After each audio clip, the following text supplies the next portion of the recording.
এই কল্যাণপুর ইক্ষু চাষ, এখানে কিন্তু প্রথম যখন বীজ রোপণ করে তখন থেকেই আপনাদের দেখাইছি আমি এই কীভাবে এই উন্নত প্রজাতির মানে বীজ সংরক্ষণ করে এরা চারা রোপণ করেছে, সবগুলি কিন্তু আপনাদের দেখাইছি আমি।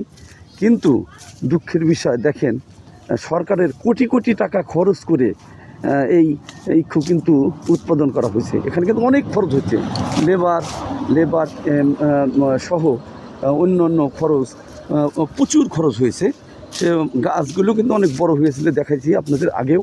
দেখেন এখন যদি এইভাবে ভেঙে পড়ে নষ্ট হয়ে গিয়েছে, দেখেন দেখতে কেমন দেখা যায়। আমি অনেকগুলো ভিডিও দেখাইছি আপনাদের এই ইস্যুর উপরে, এই ইক্ষুর উপরে। এটা কিন্তু ভারতীয় জাত, অনেক এরিয়া নিয়ে এটা করা হয়েছে। তো দেখেন এখানে এইভাবে পড়ে রয়েছে সব, অনেক এরিয়া নিয়ে কিন্তু এই চাষ।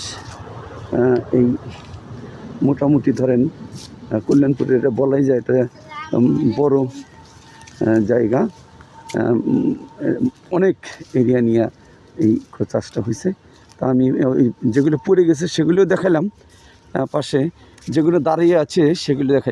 এগুলো কিন্তু উন্নত প্রযুক্তির চাষ নাকি ভারতীয় শুনছি আমি। তো যাই হোক, এই হলো অবস্থা। দেখেন অনেক দূর, অনেক এরিয়া নিয়ে এটা উৎপাদন করা হয়েছে। তো এইভাবে যদি পড়ে নষ্ট হয়ে যায় তাহলে তো আর দাম থাকলো না।